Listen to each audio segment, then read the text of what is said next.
ಇದು ನಮ್ಮ ಸಂಬಂಧದ ಸಂಭ್ರಮ. ಫ್ಯಾನ್ಸ್ಗೆ ಪತ್ರ ಬರೆದು ರಚಿತಾ ರಾಮ್ ಆಹ್ವಾನ. ಡಿಂಪಲ್ ಕ್ವೀನ್ ರಚಿತಾ ರಾಮ್ ಏಕಾಏಕಿ ಗುಡ್ ನ್ಯೂಸ್ ಕೊಟ್ಟಿದ್ದಾರೆ. ಫ್ಯಾನ್ಸ್ ತಾವೇ ಖುದ್ದು ಪತ್ರ ಬರೆದು ಆಹ್ವಾನ ಕೊಟ್ಟಿದ್ದಾರೆ. ಎಲ್ಲರೂ ತಪ್ಪದೆ ಮನೆಗೆ ಬನ್ನಿ, ಗುಡ್ ನ್ಯೂಸ್ ಇದೆ ಎಂದು ತಾವೇ ಕೈಯಾರೆ ಬರೆದು ಇನ್ಸ್ಟಾಗ್ರಾಮ್ನಲ್ಲಿ ಪೋಸ್ಟ್ ಮಾಡಿದ್ದಾರೆ. ಅಕ್ಟೋಬರ್ 3 ರಚಿತಾ ರಾಮ್ ಹುಟ್ಟುಹಬ್ಬ. ಹೀಗಾಗಿ ಈ ದಿನ ಬೆಂಗಳೂರಿನ RR ನಗರದ ತಮ್ಮ ನಿವಾಸಕ್ಕೆ ಅಭಿಮಾನಿಗಳನ್ನ ಪ್ರೀತಿಯಿಂದ ಆಹ್ವಾನಿಸಿದ್ದಾರೆ. ಫ್ಯಾನ್ಸ್ ಕುಟುಂಬಸ್ಥರು ಒತ್ತಾಯದ ಮೇರೆಗೆ ನಾನು ನಿಮ್ಮೆಲ್ಲರನ್ನ ಭೇಟಿಯಾಗುತ್ತೇನೆ. ಇದು ಹುಟ್ಟುಹಬ್ಬದ ಆಚರಣೆ ಅಲ್ಲ, ನಮ್ಮ ಸಂಬಂಧದ ಸಂಭ್ರಮ ಎಂದು ಬರೆದುಕೊಂಡಿದ್ದಾರೆ. ಇನ್ನು ರಚಿತಾ ಹುಟ್ಟುಹಬ್ಬದ ವಿಶೇಷವಾಗಿ ಅವರು ಅಭಿನಯಿಸುತ್ತಿರುವ ಸಿನಿಮಾ ತಂಡದಿಂದ ಅನೇಕ ವಿಶೇಷಗಳು ಅಭಿಮಾನಿಗಳಿಗೆ ಸರ್ಪ್ರೈಸ್ ಗಿಫ್ಟ್ ಇರುವ ಸಾಧ್ಯತೆ ಇದೆ.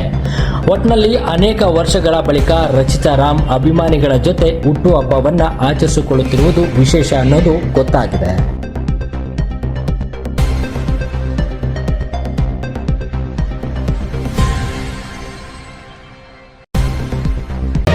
ಮತ್ತಷ್ಟು ಸುದ್ದಿಗಳಿಗಾಗಿ ನೋಡ್ತಾ ಇರಿ ಪಬ್ಲಿಕ್ ನ್ಯೂಸ್ 24x7.